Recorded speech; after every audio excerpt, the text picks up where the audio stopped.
Hello students, आप लोगों ने सुना होगा कि जो एनिमल्स की स्पीशीज होते हैं, उनके जो ऑफस्प्रिंग्स होते हैं यानी बेबी होते हैं, उनका जो सेक्स डिटर्मिनेशन होता है वो उनके पेरेंट्स से आता है। उदाहरण के तौर पे अगर ह्यूमन की हम बात करें तो अगर एक्स एक्स क्रोमोसोम होगा तो वो फीमेल होंगी, और अगर एक्स वाई क्रोमोसोम होगा वो मेल होंगे। और उसमें से एक क्रोमोसोम एक पेरेंट देता है और दूसरा क्रोमोसोम दूसरा पर्टिकुलर पेरेंट देता है। यानी दोनों अपने अपने क्रोमोसोम्स को कंट्रीब्यूट करते हैं बेबी के अंदर में। अब ये गर्ल चाइल्ड भी हो सकती है, गर्ल ये बॉय भी हो सकता है, ये जो बेबी है। अब लेकिन क्या आपने कभी ऐसा सुना है कि टेम्परेचर डिसाइड करे कि उस पर्टिकुलर एनिमल का सेक्स क्या होगा, यानी वो मेल होगा या फीमेल, ये टेम्परेचर से डिसाइड हो? जी हाँ, आजकल एक बहुत ज्यादा वीडियो वायरल हो रही है जिसमें हमने देखा है कि बहुत सारे ओलिव रिडलेट टर्टल्स जो है वो बीचेस पे आ चुके हैं। स्पेशली हम केंद्रपाड़ा और जो गहीर माता और जो हमारे पास ऋषिकल्यप, ये इस तरह के जो हमारे बीचेस है उड़ीसा के अंदर में, वहां पे लाखों की तादाद में इस तरह के टर्टल आ चुके हैं। दरअसल जो मैंने अभी फीचर बताया वो इसी पर्टिकुलर एनिमल का है। ये एक्चुअली में यहाँ पे जो वायरल वीडियो हो रही है उसमें कई लोगों का कहना है कि जो एक पर्टिकुलर क्रिएचर जो पानी में आ चुका है जिसकी वजह से ये सारे एनिमल बाहर आ चुके हैं। दरअसल ऐसा नहीं है। ये जो ऑलिव रिडलेट टर्टल है ये हर साल इसी तरीके से ऐसे उड़ीसा के कोस्ट पे आ जाते हैं अपने नेस्टिंग पर्पस के लिए, यानी अपने एग्स देने के लिए ये पर्टिकुलर आइलैंड पे यहाँ पे पहुंच जाते हैं। और अपने एग्स देने के बाद में कुछ टाइम पीरियड के बाद ये वापस अपने समुद्र की तरफ चले जाते हैं। इतने टाइम पीरियड में 10 से 15 दिन के टाइम पीरियड में जो एग्स है वो जर्मिनेट कर जाते हैं और उसके बाद में उनसे निकल के आते हैं हमारे बहुत ही छोटे लेवल के, बहुत ही छोटे साइज के ओलिव रिडलेट टर्टल। आइए समझते हैं कि क्या है इस वीडियो का यहाँ पे मतलब, और जो पर्टिकुलर जो सेक्स डिटर्मिनेशन है उसका टेम्परेचर से क्या रिलेशन है। आइए इस चीज को समझते हैं। इस तरीके से आपने देखा होगा कि ओलिव रिडलेट टर्टल नाम के जो टर्टल्स हैं ये आपको पूरी उड़ीसा कोस्ट में, यानी इस बार अगर हम बात करें तो 7 से 9 लाख के आसपास टर्टल्स ये उड़ीसा के केंद्रपाड़ा डिस्ट्रिक्ट में यहाँ पे पहुंचे थे और इन्होंने अपनी नेस्टिंग साइट यहाँ पे बनाई है।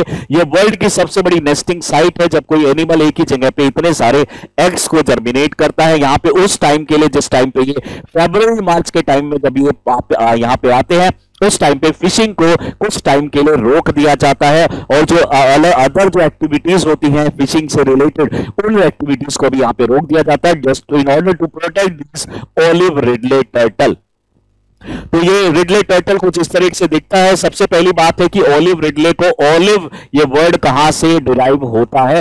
ओलिव दरअसल ओलिव ग्रीन इसका कलर होता है जिसकी वजह से इसका नाम ओलिव रिडलेट टर्टल बोला जाता है। अब कई बार कुछ लोग कंफ्यूज रहते हैं कि टर्टल और जो टॉर्टॉइस है इसके अंदर में क्या डिफरेंस होता है। दरअसल टर्टल एक ब्रॉड कैटेगरी है जिसमें एक पर्टिकुलर कैटेगरी टॉर्टॉइस की आती है। ये एक रेप्टाइल की स्पीशीज है। जी हाँ, जैसे स्नेक होता है बिल्कुल वैसे ही ये रेप्टाइल की स्पीशीज है।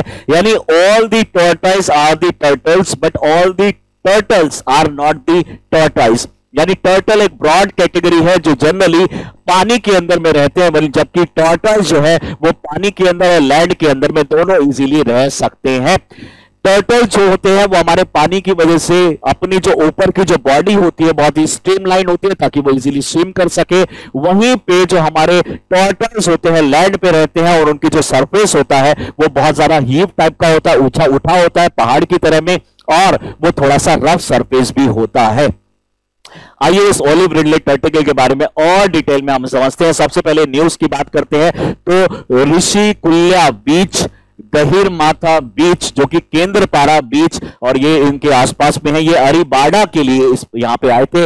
अरीबाड़ा एक नॉर्मल से प्रोसेस को लोकल नेम में अरीबाड़ा बोला जाता है। इसका मतलब है कि अपने एग्स को ले करना, अपने एग्स को देना, इस पर्पस को बोलते हैं हम यहाँ पे अरीबाड़ा। यहाँ पे 7 लाख से ज्यादा टर्टल्स हमें इन पर्टिकुलर बीचेस पे ऋषिकुल्या, गहीर माता और केंद्रपाड़ा के अंदर में हमें यहाँ पे दिखाई दिए। ये प्रॉपर प्रोसेस जो है फिनोमिना हमने देखा 15 फरवरी से ये स्टार्ट हो जाता है और मार्च एंड होते होते होते ये लगभग खत्म हो जाता है।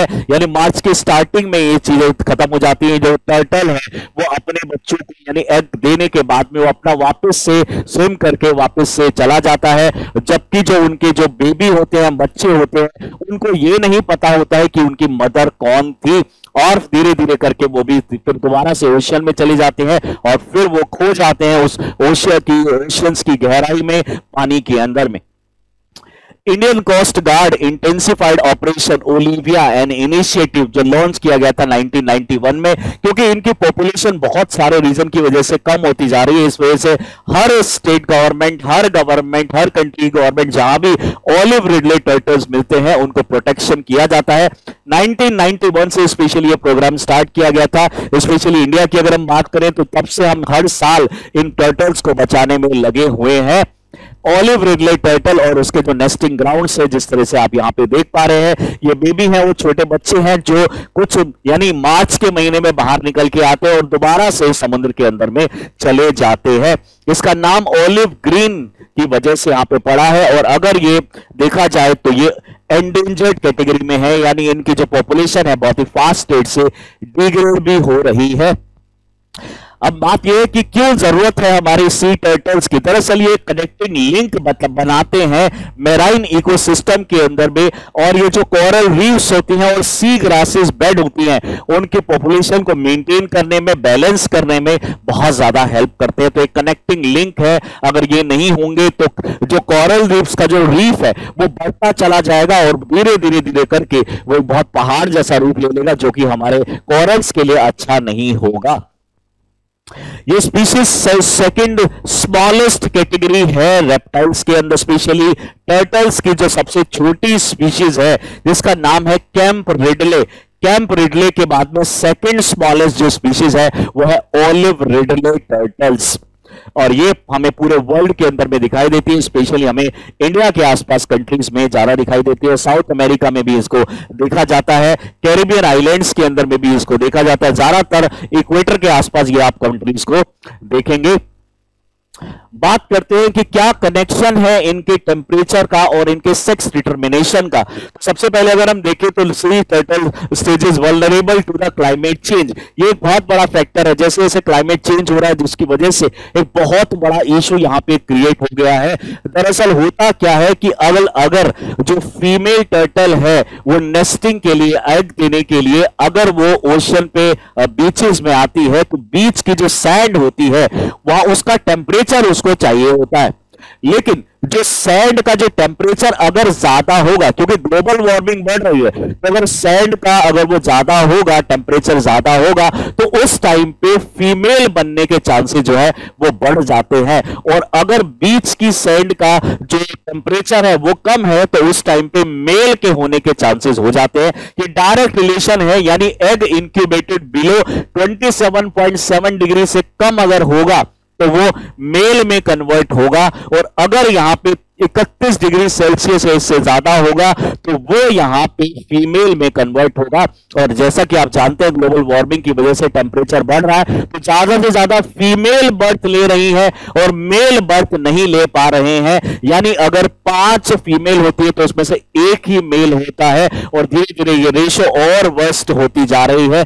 अब इशू ये है कि अगर मेल ही नहीं रहेंगे तो फीमेल को कौन फ्यूज कराएगा और किस तरीके से बेबी यानी इनकी जो पॉपुलेशन है और इनकी जो जनरेशन है वो आगे बढ़ेगी। तो सबसे बड़ा इशू है कि जो टेम्परेचर से मेल कम हो रहे हैं, इतने टेम्परेचर में फीमेल ज्यादा प्रोड्यूस हो रही हैं और आगे जाके रिप्रोडक्शन का प्रोसेस ही शायद रुक ना जाए। Olive ridley turtle are found throughout the world, ये हमें मिलते हैं और greatly reduce from the historical estimate, यानी 10 मिलियन ऑलिव रिडले टर्टल हुआ करते थे अगर हम पैसिफिक ओशन की, अगर सिर्फ पैसिफिक ओशन की बात करें तो। लेकिन ओवर एक्सप्लॉयटेशन होने की वजह से इनके एग्स को लोग यूज कर लेते हैं, इनके मीट को लोग खाते हैं, कई कंट्रीज में इनको खाया जाता है जिसकी वजह से इनकी पॉपुलेशन कम होती जा रही है। साथ ही कई बार जब ये फिशिंग की जाती है तो उसमें भी ये उनके नेस्ट के अंदर में जो नेट होता है उसके अंदर में वो फंस जाते हैं। कई बार जो प्रोपेलर्स होते हैं, बड़े बड़े जो शिप के प्रोपेलर्स होते हैं, उनसे भी ये कट जाते हैं जिसकी वजह से इनकी पॉपुलेशन काफी कम होती जा रही है। गवर्नमेंट्स इनको बढ़ाने के लिए, इनकी पॉपुलेशन को बढ़ाने के लिए अपने पूरे लेवल पे एफर्ट्स डाल रही है।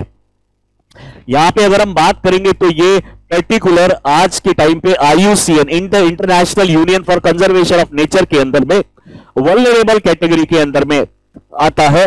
अगर इसके साइंटिफिक नेम की बात करें तो लेपिडोचिल ओलिवेशियाई इसका नाम है।